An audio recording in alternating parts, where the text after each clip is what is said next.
Hello students, let's continue with the chapter Boolean algebra. Previously we got to know about the De Morgan's theorem, demorganization, duality of an expression, Boolean expression or Boolean algebra. So in my previous session we got to know about all those things. So from this session on, from now on, so we shall see how an expression is represented, how to evaluate an expression, how to derive an expression. So in this session, from this session, I will be talking about how to derive an expression, how to represent an expression. So ನಾವು ಈ session ವರೆಗೂ ಏನು ನಾವು variables ಅಂತ ಹೇಳ್ತಿದ್ವಿ, so x ಮತ್ತು y ಅಥವಾ some terms x y z ಏನು ಬರ್ತಿತ್ತು ಇದನ್ನ ನಾವು ಲಾಜಿಕಲ್ ವೇರಿಯಬಲ್ಸ್ ಅಂತ ಹೇಳಿ ಕರಿತಿದ್ವಿ, ರೈಟ್? ಸೊ ಈಗ ಈ ಒಂದು ಸೆಷನ್ನಿಂದ ನಾವು ಈ ಲಾಜಿಕಲ್ ವೇರಿಯಬಲ್ಸ್ಗಳನ್ನು ಏನಂತ ಹೇಳಿ ಕರಿತೇವೆ ಅಂದರೆ we call this as literals. Okay, so ಈ ಲಾಜಿಕಲ್ ವೇರಿಯಬಲ್ಸನ್ನು ನಾವು ಇನ್ನೊಂದು ಹೆಸರಿನಲ್ಲಿ ಕರಿತೇವೆ, ಆ ಹೆಸರನ್ನು ನಾವು ಲಿಟ್ರಲ್ಸ್ ಅಂತ ಹೇಳಿ ಕರಿತೀವಿ. Okay, fine. ಸೊ ಒಂದು ಎಕ್ಸ್ಪ್ರೆಷನನ್ನು ಈಗ ನಾನು ರೆಪ್ರೆಸೆಂಟ್ ಮಾಡಬೇಕಂತ ಹೇಳಿದರೆ, so I can represent you, ನಾನು ಎಕ್ಸ್ಪ್ರೆಷನ್ ಅಂತ ಹೇಳುವಾಗ ನಿಮ್ಮ ಐ ಮೀನ್ ಹಿಂದಿನ ಸೆಷನ್ಸ್ನಲ್ಲೇ ಹೇಳಿದ್ದೀನಿ, ಒಂದು ಎಕ್ಸ್ಪ್ರೆಷನ್ ಅಂತ ಹೇಳುವಾಗ it is A combination of logical operators and logical variables, ಹೌದಾ? ಸೊ ಈಗ ನಾನು ಲಾಜಿಕಲ್ ವೇರಿಯಬಲ್ಸ್ಗಳನ್ನು ನಾನು ಲಿಟ್ರಲ್ಸ್ ಅಂತ ಹೇಳಿ ಕರೆದ್ರೆ, ನಾವು I can say that a expression is a combination of literals and the operators, ಹೌದಾ? ಸೊ ಒಂದು ಎಕ್ಸ್ಪ್ರೆಷನನ್ನು ನಾವು ಸ್ಟ್ಯಾಂಡರ್ಡೈಸ್ ಫಾರ್ಮ್ನಲ್ಲಿ ರೆಪ್ರೆಸೆಂಟ್ ಮಾಡ್ತೀವಿ ಅಂತ ಹೇಳಿದರೆ, we have two forms to represent an expression. So ಒಂದು SOP ಫಾರ್ಮ್, ಇನ್ನೊಂದು POS ಫಾರ್ಮ್. ಸೊ SOP ಅಂತ ಹೇಳುವಾಗ ಸಮ್ ಆಫ್ ಪ್ರಾಡಕ್ಟ್ಸ್, POS ಅಂತ ಹೇಳುವಾಗ products of sum. Okay, so ಒಂದು ಎಕ್ಸ್ಪ್ರೆಷನನ್ನು ನಾನು ರೆಪ್ರೆಸೆಂಟ್ ಮಾಡಬೇಕಂತ ಹೇಳುವಾಗ we have a standard form. ಆ ಫಾರ್ಮ್ಸನ್ನು ನಾವು sum of products of sum ಅಂತ ಹೇಳಿ ಕರಿತೀವಿ. So we have two forms. So before moving to this forms, so we should know about some terms related to this forms. So ಈ ಫಾರ್ಮ್ಸ್ಗೆ, ಈ SOP and POS ಫಾರ್ಮ್ಸ್ಗೆ relate ಆಗಿರುವಂಥ ಒಂದಷ್ಟು ಟರ್ಮ್ಸ್ಗಳಿವೆ. ಆ ಟರ್ಮ್ಸ್ಗಳನ್ನು ಫಸ್ಟ್ ನಾವು ತಿಳ್ಕೊಬೇಕಾಗ್ತದೆ. ಅದನ್ನ ತಿಳ್ಕೊಂಡ ನಂತರದಲ್ಲಿ ನಾವು ಇದನ್ನು ಡಿಸ್ಕಸ್ ಮಾಡೋಣ. ಸೊ ಹಾಗಾದರೆ ಆ ಟರ್ಮ್ಸ್ಗಳು ಯಾವುದು? So to represent an expression we use this standard forms. ಈ ಸ್ಟ್ಯಾಂಡರ್ಡ್ ಫಾರ್ಮ್ಸ್ನಲ್ಲಿ ನಾವು ರೆಪ್ರೆಸೆಂಟ್ ಮಾಡಲಿಕ್ಕೆ we use terms, minterm and maxterm. Okay, so ಈ ಮಿನ್ ಟರ್ಮ್ ಅನ್ನೋದು SOP ಅನ್ನು ಯೂಸ್ ಮಾಡಲಿಕ್ಕೆ ರೆಪ್ರೆಸೆಂಟ್ ಮಾಡ್ತೀವಿ. ಮ್ಯಾಕ್ಸ್ ಟರ್ಮ್ ಅಂತ ಹೇಳೋದು POS ಅನ್ನು ರೆಪ್ರೆಸೆಂಟ್ ಮಾಡಲಿಕ್ಕೆ ಯೂಸ್ ಮಾಡ್ತೀವಿ. Okay, fine. So let's study one by one. So minterm ಫಸ್ಟಿಗೆ ತಿಳ್ಕೊಳ್ಳೋಣ. Minterm, so minterm ಅನ್ನು ನಾವು ಸ್ಮಾಲ್ ಲೆಟರ್ m ಇಂದ ರೆಪ್ರೆಸೆಂಟ್ ಮಾಡ್ತೀವಿ. Minterm is represented using small letter m. So minterm ಅಂದರೆ ಏನು? How can we define minterm? So minterm ಅಂತ ಹೇಳುವಾಗ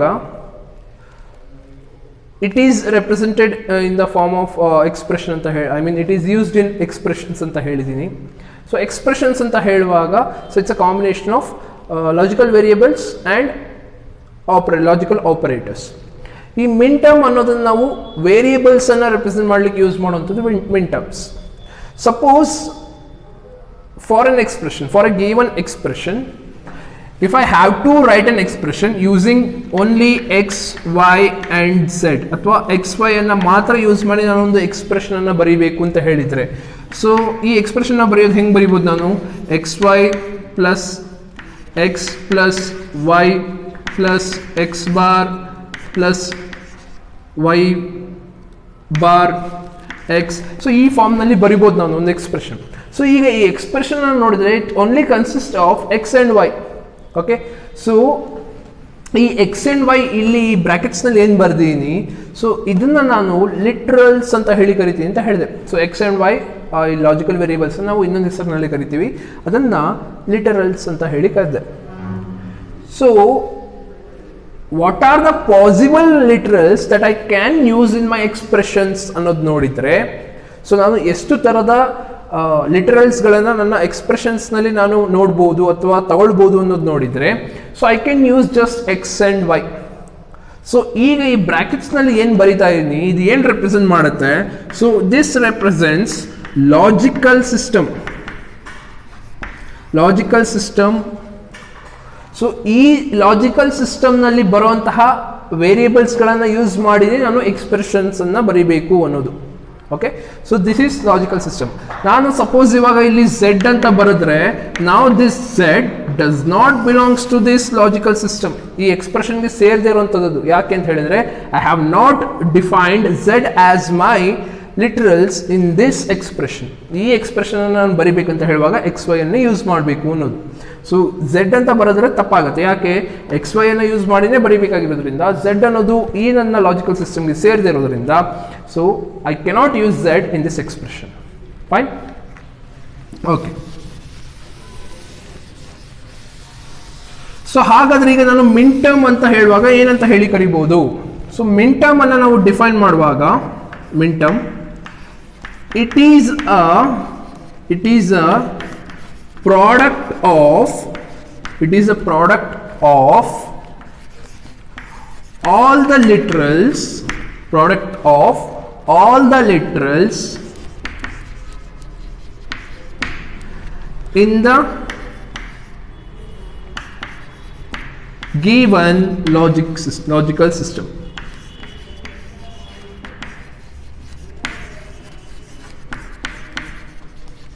So min term anta heluvaga, it is a product of all the literals. Suppose if I have literals x, y, comma z. So idu nanna literals. So these are the only possible variables, logical variables that I can use to write an expression. So ee mooru variables annu use ಮಾಡಿ ನಾನು expression ಅನ್ನು ಬರೀಬೇಕು. So ಆ ರೀತಿ ಇದ್ದಾಗ the only possible, I mean ನನ್ನ logical system, ನಾನು define ಮಾಡ್ಕೊಂಡಿರುವಂಥ logical ಸಿಸ್ಟಮ್ನಲ್ಲಿ ಬರಬಹುದಾದಂತಹ ಲಿಟ್ರಲ್ಗಳು ಅಥವಾ ವೇರಿಯೇಬಲ್ಗಳು ಯಾವುದು ಅನ್ನೋದು ನೋಡಿದರೆ ಎಕ್ಸ್, ವೈ ಆ್ಯಂಡ್ ಝೆಡ್, ಈ ಮೂರು ಮಾತ್ರ. ಫೈನ್. ಸೊ ಈಗ ಮಿನ್ ಟರ್ಮ್ ಅನ್ನು ನಾನು ಈ ಮೂರು ಲಾಜಿಕಲ್ ಟರ್ಮ್ಸ್ ಅನ್ನು ಯೂಸ್ ಮಾಡಿ ರೆಪ್ರೆಸೆಂಟ್ ಮಾಡೋದಾದ್ರೆ, so how can I get an expression from this literals from this logical system? ನಾನು ಎಕ್ಸ್ ಅನ್ನು ಕನ್ಸಿಡರ್ ಮಾಡ್ಬೋದು, ಸೊ ಅಥವಾ ಎಕ್ಸ್ ವೈ ಅನ್ನು ಕನ್ಸಿಡರ್ ಮಾಡ್ಬೋದು, ಅಥವಾ ಎಕ್ಸ್ ವೈ ಝೆಡ್ ಅನ್ನು ಕನ್ಸಿಡರ್ ಮಾಡ್ಬೋದು. ರೈಟ್. ಸೊ ಎಕ್ಸ್ ಅನ್ನು ಕನ್ಸಿಡರ್ ಮಾಡ್ಬೋದು, ಎಕ್ಸ್ ವೈ ಅನ್ನು ಕನ್ಸಿಡರ್ ಮಾಡ್ಬೋದು, ಅಥವಾ ಎಕ್ಸ್ ವೈ ಝೆಡ್ ಅನ್ನು ಕನ್ಸಿಡರ್ ಮಾಡ್ಬೋದು. ಜೊತೆಗೆ so I have complement also. Complement ಅನ್ನು ಕೂಡ ನಾವು ನೋಡಿದ್ದೀವಿ. ಎಕ್ಸ್ ಬಾರ್ ಅನ್ನು ಯೂಸ್ ಮಾಡ್ಬೋದು, ಎಕ್ಸ್ ಬಾರ್ ವೈ ಬಾರ್ ಅನ್ನು ಯೂಸ್ ಮಾಡ್ಬೋದು, ಅಥವಾ ಎಕ್ಸ್ ಬಾರ್ ವೈ ಯೂಸ್ ಮಾಡ್ಬೋದು, x bar y z, x y bar z. So ಈ ರೀತಿ ನಂಬರ್ ಆಫ್ ಟರ್ಮ್ಸ್ ಬರುತ್ತೆ ನನಗೆ. ಸೊ ಈಗ ಈ ಎಕ್ಸ್ಪ್ರೆಷನ್, ಐ ಮೀನ್ ಈ ಡೆಫಿನೇಷನ್ಗೆ ಸ್ವಲ್ಪ ಮಾಡಿಫಿಕೇಶನ್ ಮಾಡ್ತೀನಿ. So it is a product of all the literals in a given logical system. ಜೊತೆಗೆ the literals ಅಥವಾ product of literals ಏನು ಬರುತ್ತೆ? So a product of literals, it might be or it, okay, with or so the literals in ಬರುತ್ತೆ, ಆ literals product ಏನು ಬರುತ್ತೆ, ಆ literals in the product, it might be with or without bar. So with or without bar ಅಂತ ಹೇಳುವಾಗ complement ಅನ್ನೋದನ್ನ represent ಮಾಡುತ್ತೆ. Okay, ಇದ್ರ ಜೊತೆಗೆ ಸೇರಿಸ್ತೀನಿ, with or without bar. So ಈ ಬಾರ್ನ ಜೊತೆಗೆ ಕೂಡ ನಾನು ಎಕ್ಸ್ಪ್ರೆಷನ್ಸ್ನ ಬರೀಬಹುದು ಅನ್ನೋದು. Okay, so minterm, it is represented using small letter m. It is a product of all the literals in a given logical system, and the product of literals may be with or without complement or without bar. Okay, so ಈಗ ಈ expression ಅಲ್ಲಿ ನೋಡಿದ್ರೆ ಇದನ್ನ ನಾನು X y z ಅನ್ನು use ಮಾಡಿ ಇಷ್ಟು ಬರ್ಕೊಳ್ಬಹುದು. But ಇಷ್ಟರಲ್ಲಿ ನಾನು ಮಿನ್ ಟರ್ಮ್ ಅನ್ನ ಯಾವುದು ಅಂತ ಹೇಳಿ ರೆಪ್ರೆಸೆಂಟ್ ಮಾಡಬಹುದು ಅನ್ನೋದು ನೋಡಿದ್ರೆ, ಸೊ ಮಿನ್ ಟರ್ಮ್ ಡೆಫಿನೇಷನ್ ಏನು ಹೇಳುತ್ತೆ? Product of all the literals. So literals ಯಾವ್ದಾದ್ರು ಬರುತ್ತೆ ನನಗೆ ಇಲ್ಲಿ ಈ ಒಂದು ಲಾಜಿಕಲ್ ಸಿಸ್ಟಮ್ ಅಲ್ಲಿ x y z. So product of all ಅಂತ ಹೇಳುವಾಗ ಈ ಎಲ್ಲದರ ಪ್ರಾಡಕ್ಟ್ ಇದ್ರೆ ಮಾತ್ರ ನಾವು ಅದನ್ನ ಮಿಂಟಮ್ ಅಂತ ಹೇಳಿ ಕರಿಬಹುದು ಅಂತ, ರೈಟ್. ಸೊ ಎಕ್ಸ್ ಅಂತ ಹೇಳಿ ಕನ್ಸಿಡರ್ ಮಾಡಿದ್ರೆ ಇಲ್ಲಿ ವೈ ಝೆಡ್ ಅನ್ನೋದು ಮಿಸ್ಸಿಂಗ್. ಸೊ ಹಾಗಾಗಿ ಎಕ್ಸ್ ಅನ್ನೋದನ್ನ ನಾನು ಮಿಂಟಮ್ ಅಂತ ಕನ್ಸಿಡರ್ ಮಾಡ್ಲಿಕ್ಕಾಗಲ್ಲ. ಎಕ್ಸ್ ವೈಗೆ ಬರ್ತೀನಿ, ಎಕ್ಸ್ ವೈ ನಲ್ಲಿ ಝೆಡ್ ಮಿಸ್ಸಿಂಗ್, ಹಾಗಾಗಿ ಇದು ಕೂಡ ನಾಟ್ ಅ ಮಿಂಟಮ್. ನಿಮ್ಗೆ ಅರ್ಥ ಆಗ್ತಾ ಇದೆ ಅಂತ ಅನ್ಕೊಳ್ತೀನಿ. ನೆಕ್ಸ್ಟ್ ಎಕ್ಸ್ ವೈ ಝೆಡ್ಗೆ ಬರ್ತೀನಿ. ಎಕ್ಸ್ ವೈ ಝೆಡ್ಗೆ ಬರುವಾಗ it has x y z which is the literals, total literals in my logical system. So ಇದು ನನ್ನ ಮಿಂಟಮ್ ಆಗತ್ತೆ. ಓಕೆ, ಸೊ ಈಗ ಮಿಂಟಮ್ ಅಂದ್ರೆ ಏನು? So it is a product. So product ಅಂತ ಹೇಳುವಾಗ ಮಲ್ಟಿಪ್ಲಿಕೇಶನ್. ಪ್ರಾಡಕ್ಟ್ ಅಂದ್ರೆ ಮಲ್ಟಿಪ್ಲಿಕೇಶನ್, ಗೊತ್ತಿದೆ ಅಂತ ಅನ್ಕೊಳ್ತೀನಿ. ಪ್ರಾಡಕ್ಟ್, ಸೊ ಪ್ರಾಡಕ್ಟ್ ಅಂತ ಹೇಳುವಾಗ ಮಲ್ಟಿಪ್ಲಿಕೇಶನ್ ಬರುತ್ತೆ. X into y into z ಎಷ್ಟರ ಪ್ರಾಡಕ್ಟ್ ಇರಬೇಕು, ಎಷ್ಟು ಟರ್ಮ್ಗಳ ಪ್ರಾಡಕ್ಟ್ ಇರಬೇಕು. ನನ್ನ ಲಾಜಿಕಲ್ ಸಿಸ್ಟಮ್ನಲ್ಲಿ ಎಷ್ಟು ವೇರಿಯೇಬಲ್ಸ್ ಇದೆಯೋ, ಎಷ್ಟು ಲಿಟ್ರಲ್ಸ್ ಇದೆಯೋ, ಅಷ್ಟು ಲಿಟ್ರಲ್ಸ್ನ ಪ್ರಾಡಕ್ಟ್ ಇದ್ರೆ ಮಾತ್ರ ಅದನ್ನು ನಾನು ಮಿಂಟಮ್ ಅಂತ ಹೇಳಿ ಕರಿತೀನಿ. Okay, so this is about minterm. So ಈ ಮಿಂಟಮ್ ಅನ್ನು ನಾವು ಎಲ್ಲಿ ಯೂಸ್ ಮಾಡ್ತೀವಿ? We use this minterm in SOPs, sum of products. ಒಂದು ಎಕ್ಸ್ಪ್ರೆಷನ್ ಅನ್ನ ಬರೆದ್ರೆ ಆ ಎಕ್ಸ್ಪ್ರೆಷನ್ ನಲ್ಲಿ ನಾವು ಈ ಪ್ರಾಡಕ್ಟ್ ಏನ್ ಡಿಫೈನ್ ಮಾಡ್ಕೊಳ್ತಾ ಇದ್ದೀವಿ SOP, ಈ ಪಿ ಮಿಂಟಮ್ ಅನ್ನ ರೆಫರ್ ಮಾಡುತ್ತೆ. ಸೊ SOP ಅನ್ನ ನಾವು ಆಕ್ಚುಲ್ ಆಗಿ ಹೇಳೋದಾದ್ರೆ ಸಮ್ ಆಫ್ ಮಿನ್ ಟರ್ಮ್ಸ್ ಅಂತ ಕೂಡ ಹೇಳ್ಬೋದು, because this product represent minterms. So ಹಾಗಾಗಿ SOP ಅನ್ನು ನಾವು ಸಮ್ ಆಫ್ ಮಿನ್ ಟರ್ಮ್ಸ್ ಅಂತ ಕೂಡ ಹೇಳಿ ಕರಿಬೋದು. ಸೊ ಈಗ ನೀವು ಈ sum of minterms, sum of minterms ನಿಮಗೆ ನೆಕ್ಸ್ಟ್ಗೆ ಬರ್ತೀನಿ, ಬಟ್ ಈಗ ಸದ್ಯಕ್ಕೆ ಸಮ್ ಆಫ್ ಪ್ರಾಡಕ್ಟ್ಸ್ ಅಂತ ಹೇಳುವಾಗ, ಸೊ ಪ್ರಾಡಕ್ಟ್ಸ್ ಇದೆ x y z, x y bar z. So ಇದು ಎರಡು ಪ್ರಾಡಕ್ಟ್. ಸಮ್ ಆಫ್ ಪ್ರಾಡಕ್ಟ್ ಅಂತ ಹೇಳುವಾಗ ಪ್ರಾಡಕ್ಟ್ಗಳ ಸಮ್, ಹೌದಾ? So this is a product, product 1, this is a product, product 2. So ಈ ಪ್ರಾಡಕ್ಟ್ಸ್ ಅನ್ನ ಮಿಂಟಮ್ ಅಂತ ಹೇಳಿ ಕರಿತೀವಿ. ಆ ಮಿಂಟಮ್ ಅನ್ನ ಎಮ್ ಇಂದ ರೆಪ್ರೆಸೆಂಟ್ ಮಾಡ್ತೀವಿ. So m, so m is a product. So okay, M1, M2, M1, M2 ಎರಡು ಮಿಂಟಮ್ಸ್ ಇದೆ. These are called as products. Sum of products ಅಂತ ಹೇಳುವಾಗ ಪ್ರಾಡಕ್ಟ್ಗಳ ಸಮ್ ಅನ್ನು ನಾವು ಸಮ್ ಆಫ್ ಪ್ರಾಡಕ್ಟ್ಸ್ ಅಂತ ಹೇಳಿ ಕರಿತೀವಿ. ಓಕೆ, ಸೊ ಇದನ್ನು ಈ ಫಾರ್ಮ್ನ ನಾನು ನಿಮಗೆ ನೆಕ್ಸ್ಟ್ ಹೇಳ್ತೀನಿ. Fine. So this is what minterm is. Okay, minterm ನಿಮಗೆ ಅರ್ಥ ಆಗಿದೆ ಅಂತ ಅನ್ಕೊಳ್ತೀನಿ. ಸೊ ಈಗ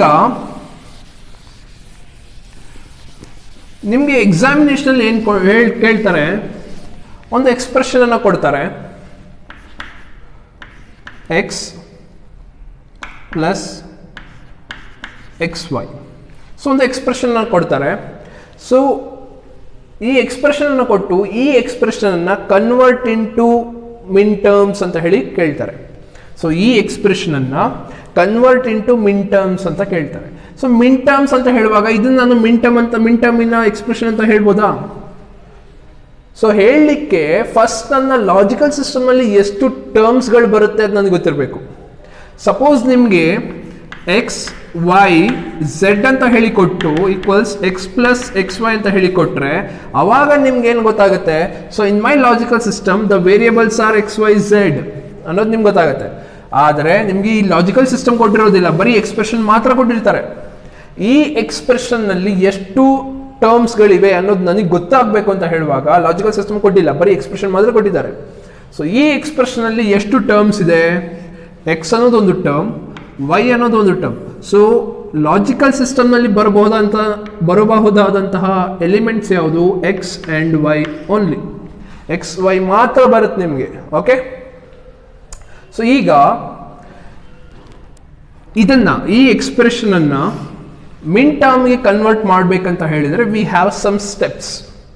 ಸೊ ಏನದು ಸ್ಟೆಪ್ಸ್?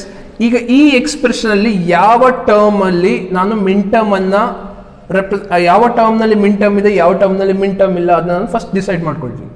ಸೊ ಎಕ್ಸ್ ವೈ ಮಾತ್ರ ಇದೆ, x y it's a minterm. So ಹಾಗಾಗಿ ನಾನು ಇದನ್ನ ಟಚ್ ಮಾಡೋದಿಲ್ಲ. ಮಿನ್ ಟರ್ಮ್ ಅಲ್ಲದೆ ಇರೋದು ಯಾವುದು? ಎಕ್ಸ್ ಮಾತ್ರ. ಸೊ ಎಕ್ಸ್ ಅನ್ನು ಮಾತ್ರ ಕನ್ಸಿಡರ್ ಮಾಡ್ಕೊಳ್ತೀನಿ, ಎಕ್ಸ್ಗೆ ಮಾತ್ರ ಮಿನ್ ಟರ್ಮ್ ಅನ್ನು ಈಗ ನಾನು ಡಿರೈವ್ ಮಾಡ್ಕೋಬೇಕು. X plus x y. So x ಅನ್ನ ಪ್ಲಸ್ ಇದೆ, ಸೊ ಇದು ನಾನು ಪ್ರಾಡಕ್ಟ್ ಆಫ್ ಮಿನ್ ಟರ್ಮ್ಸ್ ಮಾಡ್ಕೋಬೇಕು. ಸೊ ಇದು ನಾನು ಪ್ರಾಡಕ್ಟ್ ಮಾಡ್ಕೊಳ್ಬೇಕು. ಸೊ ಇದು ನಿಮ್ಗೆ ಗೊತ್ತಿರಲಿ, ಪ್ರಾಡಕ್ಟ್ ಮಾಡ್ಕೊಳ್ಬೇಕು. Product of all the literals, product of all the literals ಅಂತ ಹೇಳುವಾಗ ಇಲ್ಲಿ ನನಗೆ ವೈ ಅನ್ನೋದು ಬೇಕು. ಈ ವೈ ಅನ್ನೋದು ಪ್ರಾಡಕ್ಟ್ ಫಾರ್ಮ್ನಲ್ಲೇ ಬರಬೇಕು, which means x into y ಫಾರ್ಮ್ನಲ್ಲೇ ಬರಬೇಕು. Okay fine. ಸೊ ಈಗ ಈ ಪ್ರಾಡಕ್ಟನ್ನು ಮಾಡಲಿಕ್ಕೆ ಇಂಟು ಸಮಥಿಂಗ್ ಬರೆದ್ರೆ ನನಗೆ ಎಕ್ಸೇ ಕೊಡಬೇಕು. X into something should gives me X it self. So ಹೆಂಗೆ ಸಿಗುತ್ತೆ ನನಗೆ ಎಕ್ಸ್ ಇಂಟು ಸಮಥಿಂಗ್, ನನಗೆ ಎಕ್ಸೇ ಹೆಂಗೆ ಬರುತ್ತೆ? ಹಾಗಾದ್ರೆ ಇಲ್ಲಿ ಏನು ಬರಬೇಕು? ಸೊ ನಿಮಗೆ ಪ್ರಾಪರ್ಟೀಸ್ ಆಫ್ ಒನ್ಸ್ ಆ್ಯಂಡ್ ಝೀರೋಸ್ನಲ್ಲಿ ನೋಡೋದಾದ್ರೆ X into one, X into one ನನಗೇನು ಕೊಡುತ್ತೆ? ಎಕ್ಸೇ ಕೊಡುತ್ತೆ. ಸೊ ಹಾಗಾದ್ರೆ ನಾನು ಇಲ್ಲಿ ಎಕ್ಸ್ ಇಂಟು ಒನ್ ಅಂತ ಬರಿಬೋದಾ? So x into one which gives me x. So ಹಾಗಾಗಿ ಎಕ್ಸ್ ಇಂಟು ಒನ್ ಎಕ್ಸೇ ಬರುತ್ತೆ ನನಗೆ, ಹಾಗಾಗಿ ಒನ್ ಅಂತ ಬರ್ಕೊಳ್ತೀನಿ. Fine fine. ಸೊ ಈಗ ಎಕ್ಸ್ ಇಂಟು ಒನ್ ಎಕ್ಸ್ ಅನ್ನೋದು ಗೊತ್ತಾಯಿತು. ಬಟ್ ಒನ್ ಬರಲಿಕ್ಕೆ ನನಗೆ with reference to x, one ಬರಲಿಕ್ಕೆ with reference to x, one of the theorem, one of the law has proved, I have proved that it states that something combined with something, so ಯಾವುದೋ ಒಂದರ ಜೊತೆ combine ಆದಾಗ ನನಗೆ result one ಕೊಡುತ್ತೆ ಅನ್ನೋದು ಒಂದು ಲಾನಲ್ಲಿ ಹೇಳಿದೆ. ಸೊ ಯಾವ ಲಾ ಅದು? Complementary law, which states that x plus x bar gives me one. ಹೌದಾ? ಈಗ ಒಂದು ಜಾಗದಲ್ಲಿ ನಾನು ಅದನ್ನ ಸಬ್ಸ್ಟಿಟ್ಯೂಟ್ ಮಾಡ್ಬೋದಾ? ಸೊ ಮಾಡ್ಬೋದು. ಒನ್ ಅದನ್ನ ನಾನು ಎಕ್ಸ್ ಪ್ಲಸ್ ಎಕ್ಸ್ ಬಾರ್ ಅಂತ ಹೇಳಿ ಕನ್ಸಿಡರ್ ಮಾಡ್ಬೋದು. ಬಟ್ ಈಗ ನಾನು ಎಕ್ಸ್ ಬರ್ಕೊಳ್ಬೇಕಾ? ಇದು ಕ್ವಶನ್ ಬರುತ್ತೆ. ಎಕ್ಸ್ ಇದೆ ನನ್ನ ಲಿಟ್ರಲ್ಸ್ನಲ್ಲಿ, ಯಾವುದಿದೆ ನನ್ನ ಲಾಜಿಕಲ್ ಸಿಸ್ಟಮ್ನಲ್ಲಿ ಎಕ್ಸ್ ವೈ ಎರಡು ಟರ್ಮ್ ಇದೆ, ಎಕ್ಸ್ ಇದೆ ವೈ ಇದೆ. ಎಕ್ಸ್ ವೈನಲ್ಲಿ ಈ ಜಾಗದಲ್ಲಿ ಯಾವ ಟರ್ಮ್ ಇದೆ? ಎಕ್ಸ್ ಇದೆ. ಯಾವ ಟರ್ಮ್ ಮಿಸ್ಸಿಂಗ್? ವೈ ಅನ್ನೋದು ಮಿಸ್ಸಿಂಗ್. ಸೊ ಈಗ ಈ ಒನ್ ಜಾಗಕ್ಕೆ ವೈ ಪ್ಲಸ್ ವೈ ಬಾರ್ ಅನ್ನು ಸಬ್ಸ್ಟಿಟ್ಯೂಟ್ ಮಾಡ್ಕೊಳ್ತೀನಿ, which gives me one. So ಹಾಗಿದ್ದಾಗ ಎಕ್ಸ್ ಇಂಟು ಒನ್ ಅನ್ನು ನಾನು ಹೆಂಗೆ ಬರ್ಕೊಳ್ಬೋದು? X into y plus y bar plus x y, ಇದು ಅನ್ಚೇಂಜ್. ಫೈನ್. ಸೊ ಏನೇನು ಮಾಡಿಕೊಂಡೆ? ಫಸ್ಟ್ ನನ್ನ ಎಕ್ಸ್ಪ್ರೆಷನ್ ಇತ್ತು, ಈ ಎಕ್ಸ್ಪ್ರೆಷನ್ನಲ್ಲಿ ಎಷ್ಟು ಲಾಜಿಕಲ್ ಟರ್ಮ್ಸ್ ಬರುತ್ತೆ ಅದನ್ನ ನಾನು ಫಸ್ಟ್ ಡಿಸೈಡ್ ಮಾಡಿಕೊಂಡೆ, ಅಷ್ಟನ್ನ ಫಸ್ಟ್ ನಾನು ತಿಳ್ಕೊಂಡೆ. ಸೊ ಎಷ್ಟು ಬರುತ್ತೆ? ಎಕ್ಸ್ ಆ್ಯಂಡ್ ವೈ ಬರುತ್ತೆ. ಸೊ ಎಕ್ಸ್ ಆ್ಯಂಡ್ ವೈನಲ್ಲಿ ಎಕ್ಸ್ ವೈ ಅನ್ನೋದು, I mean x plus x ವೈನಲ್ಲಿ ಎಕ್ಸ್ ವೈ ಮಾತ್ರ ಬರುತ್ತೆ ಅನ್ನೋದು ಗೊತ್ತಾಯ್ತು ನನಗೆ. ಎಕ್ಸ್ ವೈ ಅನ್ನೋದು ಆಲ್ರೆಡಿ ಮಿನ್ ಟರ್ಮ್ ಆಗೋಗಿದೆ, ಎಕ್ಸ್ ಅನ್ನೋದು ಮಿನ್ ಟರ್ಮ್ ಆಗಿಲ್ಲ. ಸೊ ಈ ಎಕ್ಸ್ ಅನ್ನೋದು ನಾನು ಮಿನ್ ಟರ್ಮ್ ಮಾಡ್ಕೊಳ್ಬೇಕು. ಸೊ ಆ ರೀತಿ ಎಕ್ಸ್ ಅನ್ನೋದನ್ನ ಮಿನ್ ಟರ್ಮ್ ಮಾಡ್ಕೊಳ್ಳಿಕ್ಕೆ ಎಕ್ಸ್ ಇಂಟು ಒನ್ ಅಂತ ಹೇಳಿ ಮಲ್ಟಿಪ್ಲೈ ಮಾಡಿಕೊಂಡೆ. ಯಾಕೆ ನಾನು ಮಲ್ಟಿಪ್ಲೈನೇ ಮಾಡಿಕೊಂಡೆ? Because it represents products of all the literals. So ಇಲ್ಲಿ ನನಗೆ ಪ್ರಾಡಕ್ಟೇ ಬರಬೇಕು. ಸೊ ಹಾಗಾಗಿ ನಾನು ಇಂಟು ಒನ್ ಮಾಡಿಕೊಂಡೆ. ಸೊ ಎಕ್ಸ್ ಇಂಟು ಒನ್ ನನಗೆ ಎಕ್ಸೇ ಕೊಡುತ್ತೆ. ಸೊ ಹಾಗೆ ಇದು ಏನು ಪ್ರಾಬ್ಲಮ್ ಇಲ್ಲ, ಬರ್ಕೊಳ್ಬೋದು. ಫೈನ್. ಸೊ ಒನ್ ಅಂತ ಹೇಳುವಾಗ ನನಗೆ ಕಾಂಪ್ಲಿಮೆಂಟ್ರಿ ಲಾ ಇಂದ ನನಗೆ ಗೊತ್ತಿದೆ that variable combined with its complement using or which produces me one. Right. So ಹಾಗಾಗಿ ನಾನು ಇಲ್ಲಿ ಯಾವ ಟರ್ಮ್ ಮಿಸ್ಸಿಂಗ್ ಇದೆ ಆ ಟರ್ಮನ್ನು ಕಾಂಪ್ಲಿಮೆಂಟ್ರಿ ಎಕ್ಸ್ಪ್ರೆಷನ್ ಅನ್ನು ಬರ್ಕೊಳ್ತೀನಿ, y plus y bar. Next ಇದನ್ನು ಸಾಲ್ವ್ ಮಾಡ್ಕೊಳ್ತೀನಿ. X into y x y plus x into y bar x y bar plus x y. Fine. So ಇವಾಗ ನೀವು ನೋಡಿದರೆ x y plus x y bar plus x y ಇದೆ. X y ಅನ್ನೋದು ಈ similar terms. So ಈ similar terms ಅನ್ನು using one of the law, ಯಾವ law ಹೇಳುತ್ತೆ? X plus x which gives me x. So one of the law states that x plus x gives me x. So ಅದನ್ನು ನಾನು ಇಲ್ಲಿ ಬರ್ಕೊಳ್ತೀನಿ, x y plus x y bar. So this is the expression ಅಥವಾ this is the ಈಗ x plus x y ಏನಿದೆ ಅದು ಈಗ ಮಿನ್ term ಫಾರ್ಮ್ನಲ್ಲಿ ಇದೆಯಾ. ಎಕ್ಸ್ ವೈ ಅನ್ನೋದು minterm, x y bar ಅನ್ನೋದು ಒಂದು ಮಿನ್ ಟರ್ಮ್. ಸೊ ಡೆಫಿನೇಷನ್ ಪ್ರಕಾರ ಏನು ಹೇಳುತ್ತೆ, minterm it's a product of x y ಅನ್ನೋದು ಒಂದು ಪ್ರಾಡಕ್ಟ್, ಎಕ್ಸ್ ವೈ ಬಾರ್ ಅನ್ನೋದು ಒಂದು ಪ್ರಾಡಕ್ಟ್. ಸೊ ಇದೊಂದು ಮಿನ್ ಟರ್ಮ್, ಇದು ಒಂದು minterm, right. So minterm ಅನ್ನೋದು ಏನು ಹೇಳುತ್ತೆ, it's a product of all the literals, it's a product of all the literals in a logical system. X y ಅನ್ನೋದು ನನ್ನ ಲಾಜಿಕಲ್ ಸಿಸ್ಟಮ್ನಲ್ಲಿ ಬರುವಂಥ ಲಿಟ್ರಲ್ಸ್, ಆ ಲಿಟ್ರಲ್ಸ್ ಇನ್ ಪ್ರಾಡಕ್ಟ್, ಅದನ್ನ ನಾನು ಮಿನ್ ಟರ್ಮ್ ಅಂತ ಹೇಳಿ ಕನ್ಸಿಡರ್ ಮಾಡ್ಕೊಳ್ತೀನಿ. So this is how we get minterm expression from a given expression. So ಈ ಎಕ್ಸ್ಪ್ರೆಷನಿಂದ ಮಿನ್ ಟರ್ಮ್ ಅನ್ನು ತಗೊಳ್ಳಿಕ್ಕೆ ನಾವು ಈ ಮೆಥಡ್ಸನ್ನು ಫಾಲೋ ಮಾಡ್ತೀವಿ. So easiest method. ಸೊ ಎಕ್ಸಾಮ್ನಲ್ಲಿ ನಿಮಗೆ find the minterms for this expression ಅಂತ ಹೇಳಿ ಕೊಡ್ತಾರೆ. ಸೊ ಇದನ್ನು ನಾವು SOP ಅಂತ ಹೇಳಿ ಕರಿತೀವಿ, sum of products. So product plus sum of products ಅಂತ ಹೇಳುವಾಗ ಬರೀ ಎರಡೇ ಟರ್ಮ್ ಇರುತ್ತೆ ಅಂತಲ್ಲ, ಒಂದಷ್ಟು ಟರ್ಮ್ಸ್ ಇರುತ್ತೆ, ಅದರ ಸಮ್ಮನ್ನು ನಾವು SOP ಫಾರ್ಮ್ ಅಂತ ಹೇಳಿ ಕನ್ಸಿಡರ್ ಮಾಡ್ಕೊಳ್ತೀವಿ. ಸೊ SOP ಫಾರ್ಮಲ್ಲಿ ನಾವು ಡಿಫೈನ್ ಮಾಡ್ಕೊಳ್ಬೇಕಂತ ಹೇಳುವಾಗ we should have minterms. Okay, so this is about minterm and how we represent minterm in an expression. So ಇನ್ನೊಂದು ಟಾಪಿಕ್ ಬರುತ್ತೆ ನಿಮಗೆ, ಶಾರ್ಟ್ ಹ್ಯಾಂಡ್ ಮಿನ್ ಟರ್ಮ್ಸ್. ಈ shorthand minterms ಏನು ಹೇಳುತ್ತೆ, minterm ನಿಮಗೆ already ಗೊತ್ತಿದೆ, ಮಿನ್ term ಅಂದರೆ ಏನು ಅಂತ ಗೊತ್ತಿದೆ, ಮಿನ್ ಟರ್ಮ್ ಅನ್ನು ಹೆಂಗೆ ರೆಪ್ರೆಸೆಂಟ್ ಮಾಡ್ತೀವಿ ಅನ್ನೋದು ಗೊತ್ತಿದೆ. ಸೊ ಶಾರ್ಟ್ ಹ್ಯಾಂಡ್ ಮಿನ್ ಟರ್ಮ್ ಏನು ಹೇಳುತ್ತೆ, ಸೊ ನಾನು ಎಕ್ಸ್ಪ್ರೆಷನ್ ಬರೀಬೇಕಂತ ಹೇಳುವಾಗ, suppose if I have a logical system XYZ. So how many possible inputs are possible? I mean, how many possible inputs can we see in this from this literals? So Boolean algebra anta heluvaga 3 variables ide, 2 power 3 8 inputs ide. So 8 inputs ಯಾವ form ನಲ್ಲಿ ಇರುತ್ತೆ ಅದು next ಹೇಳ್ತೀನಿ ನಾನು ನಿಮಗೆ. So XYZ ಇದ್ದಾಗ XYZ ಇದೊಂದು minterm plus X bar YZ ಒಂದು minterm plus X y bar z ಇದೊಂದು minterm, x bar y bar z bar ಇದೊಂದು minterm. So suppose if I have to write all the 8 minterms, the expression would go in length. So ಲೆಂತಿಯಾಗಿ ಹೋಗುತ್ತೆ expression. So ಈ ಲೆಂತಿನೆಸ್ಸನ್ನು, ಈ lengthy ಆಗೋದಂಥದ್ದನ್ನು ನಾವು ಕಮ್ಮಿ ಮಾಡೋದಕ್ಕೆ ಏನು ಮಾಡ್ತೀವಿ, ಶಾರ್ಟ್ ಆ್ಯಂಡ್ ಮಿನ್ ಟರ್ಮ್ ನೊಟೇಷನ್ಸ್ಗಳನ್ನು ಯೂಸ್ ಮಾಡ್ತೀವಿ. ಶಾರ್ಟ್ ಆ್ಯಂಡ್ ಮಿನ್ ಟರ್ಮ್ ನೊಟೇಷನ್ಸ್ಗಳನ್ನು ಯೂಸ್ ಮಾಡ್ತೀವಿ. ಈ shorthand minterm notations ಏನು ಹೇಳುತ್ತೆ, so given the minterm expression ಅಥವಾ ಮಿನ್ ಟರ್ಮಿನ ಎಕ್ಸ್ಪ್ರೆಷನ್ಸ್ ಇದೆ, ಈ ಮಿನ್ ಟರ್ಮಿನ ಎಕ್ಸ್ಪ್ರೆಷನ್ಸ್ಗಳಲ್ಲಿ ನಾರ್ಮಲ್ ಏನು ಬರುತ್ತೆ, ನಾರ್ಮಲ್ ವೇರಿಯೇಬಲ್ ಏನು ಬರುತ್ತೆ, ಸೊ ಇದಕ್ಕೆ ನಾವು 0 ರೆಪ್ರೆಸೆಂಟ್ ಮಾಡ್ತೀವಿ, ಐ ಮೀನ್ 1 ರೆಪ್ರೆಸೆಂಟ್ ಮಾಡ್ತೀವಿ, ಸಾರಿ. ಬಾರ್ ಅಥವಾ ಕಾಂಪ್ಲಿಮೆಂಟ್ ಏನು ಬರುತ್ತೆ ಅದಕ್ಕೆ ನಾವು 0 ರೆಪ್ರೆಸೆಂಟ್ ಮಾಡ್ತೀವಿ. ಫೈನ್. ಸೊ ನಾರ್ಮಲ್ ವೇರಿಯೇಬಲ್ ಏನು ಬರುತ್ತೆ ಅದನ್ನ 1 ರೆಪ್ರೆಸೆಂಟ್ ಮಾಡ್ತೀವಿ, ಆ್ಯಂಡ್ ಬಾರ್ ಅಥವಾ ಕಾಂಪ್ಲಿಮೆಂಟ್ ಏನು ಬರುತ್ತೆ ಅದನ್ನ ನಾವು 0 ರೆಪ್ರೆಸೆಂಟ್ ಮಾಡ್ತೀವಿ. ಸೊ ಈ ಎಕ್ಸ್ಪ್ರೆಷನಲ್ಲಿ ನೋಡುವಾಗ x1 y1 z1, ಸೊ ಇದರ ವ್ಯಾಲ್ಯೂ ಏನು ಬರುತ್ತೆ, ಸೊ ನಿಮಗೆ ಗೊತ್ತಿದೆ 4 to 1. ಸೊ ಈ ಫಾರ್ಮ್ನಲ್ಲಿ ರೆಪ್ರೆಸೆಂಟ್ ಮಾಡುವಾಗ 4 to 8 16 ಈ ಫಾರ್ಮ್ನಲ್ಲಿ ರೆಪ್ರೆಸೆಂಟ್ ಮಾಡುವಾಗ ಇದು ಬರೀ 3 ಲಿಟ್ರಲ್ಸ್ ಮಾತ್ರ ಇದೆ. ಹಾಗಾಗಿ ಫಸ್ಟ್ 3 ಅಂದರೆ ರೈಟ್ ಸೈಡ್ನಿಂದ ಫಸ್ಟ್ 3 ಟರ್ಮ್ಸನ್ನು ಮಾತ್ರ ತಗೊಳ್ತೀನಿ, which is 2 power 0, 2 power 1, 2 power 2.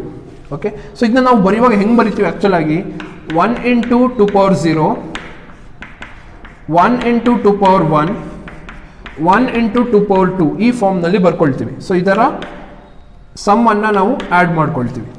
Okay, 2 power 2 4, 2 power 1 2, 2 power 0 1, 4 plus 2 plus 1 7. So ಇಷ್ಟೊಂದು ಡೀಟೇಲ್ ಆಗಿ ಮಾಡೋ ಬದಲಿಗೆ ನಿಮಗೆ ಈಸಿಯಾಗಿ ಶಾರ್ಟ್ಕಟ್ ವೇನಲ್ಲಿ ಹೇಳೋದಾದರೆ 4 to 1 ಫಾರ್ಮ್ನಲ್ಲಿ ಬರ್ಕೊಳ್ಳೋದಾದರೆ ಇದನ್ನು ನಾವು 7 ಅಂತ ಹೇಳಿ ರೆಪ್ರೆಸೆಂಟ್ ಮಾಡ್ತೀವಿ, right. 4 plus 2 plus 1 7 plus x bar ಅಂತ ಹೇಳುವಾಗ 0, y ಅಂತ ಹೇಳುವಾಗ 1, z ಅಂತ ಹೇಳುವಾಗ 1. ಸೊ ಇದು ಏನು ರೆಪ್ರೆಸೆಂಟ್ ಮಾಡುತ್ತೆ, 2 plus 1 3 ಪ್ಲಸ್ x ಅಂದರೆ 1, y ಅಂದರೆ 0, z ಅಂದರೆ 1. ಸೊ ಇದೇನು ರೆಪ್ರೆಸೆಂಟ್ ಮಾಡುತ್ತೆ 5 plus x bar 0, y bar 0, z bar 0. So it do represent, this represents 0. So 7 plus 3 plus. So actual ಆಗಿ ಇದು ಮಿನ್ ಟರ್ಮ್ ಅನ್ನು ರೆಪ್ರೆಸೆಂಟ್ ಮಾಡುತ್ತಾ ವ್ಯಾಲ್ಯೂ. ಸೊ ಮಿನ್ ಟರ್ಮ್ ಅನ್ನು ನಾವು ಎಮ್ ಇಂದ ರೆಪ್ರೆಸೆಂಟ್ ಮಾಡ್ತೀವಿ ಅಂತ ಹೇಳಿದೆ. So this is represented using M, this also using M, ಇದು ಕೂಡ ಎಮ್, ಇದು ಕೂಡ ಎಮ್. ಬಟ್ ಎಲ್ಲ ಎಮ್ ಇದೆ, ಬಟ್ ಇದನ್ನ ಡಿಫ್ರೆನ್ಶಿಯೇಟ್ ಮಾಡೋದು ಹೆಂಗೆ, ಇದನ್ನ ಐಡೆಂಟಿಫೈ ಮಾಡೋದು ಹೆಂಗೆ, ಇಂಡಿವಿಜುವಲ್ ಆಗಿ ಐಡೆಂಟಿಫೈ ಮಾಡೋದು ಹೆಂಗೆ. ಸೊ ಹೆಂಗೆ ಅಂತ ಹೇಳುವಾಗ, ಸೊ ಇದರ ವ್ಯಾಲ್ಯೂಸ್ ಏನು ಬಂತು. So each minterm is represented using m plus m plus m plus m. So ಹಾಗಿದ್ದಾಗ ಸೊ ಫಸ್ಟ್ ಮಿನ್ ಟರ್ಮ್ 7 ಬರುತ್ತೆ. ಸೊ ಅದನ್ನ ನಾವು ಸಬ್ಸ್ಕ್ರಿಪ್ಟ್ ಆಗಿ ಬರೀತೀವಿ. Okay, second 3, second 5 and third 5, fourth 0. So this is the shortened min-term notation for this expression. ಈ expression ಅನ್ನು ನಾವು ಬರಿಬೇಕಂತ ಹೇಳುವಾಗ ಶಾರ್ಟ್ ಅಂಡ್ ಫಾರ್ಮ್ ನಲ್ಲಿ ಈ ಫಾರ್ಮ್ ನಲ್ಲಿ ಬರ್ಕೊಳ್ತೀವಿ. So this is about minterm and minterm, shorthand minterm notations. So next session ನಲ್ಲಿ ನಾನು ನಿಮಗೆ ಸೊ ಮ್ಯಾಕ್ಸ್ ಟರ್ಮ್ಸ್ ಅನ್ನು ಹೆಂಗೆ ಡಿಫೈನ್ ಮಾಡ್ಕೊಳ್ಳೋದು, ಜೊತೆಗೆ ಕೆನಾನಿಕಲ್ SOP ಫಾರ್ಮ್ಸ್ ಅನ್ನು ಹೇಗೆ ರೆಪ್ರೆಸೆಂಟ್ ಮಾಡ್ತೀವಿ, ಕೆನಾನಿಕಲ್ SOP ಫಾರ್ಮ್ಸ್ ಅಂತ ಯಾಕೆ ಹೇಳಿ ಕರಿತೀವಿ, ಯಾವುದನ್ನು ಹೇಳಿ ಕರಿತೀವಿ ಅನ್ನೋದನ್ನು ನಾನು ನಿಮಗೆ ನೆಕ್ಸ್ಟ್ ಸೆಷನಲ್ಲಿ ತಿಳಿಸ್ಕೊಡ್ತೀನಿ.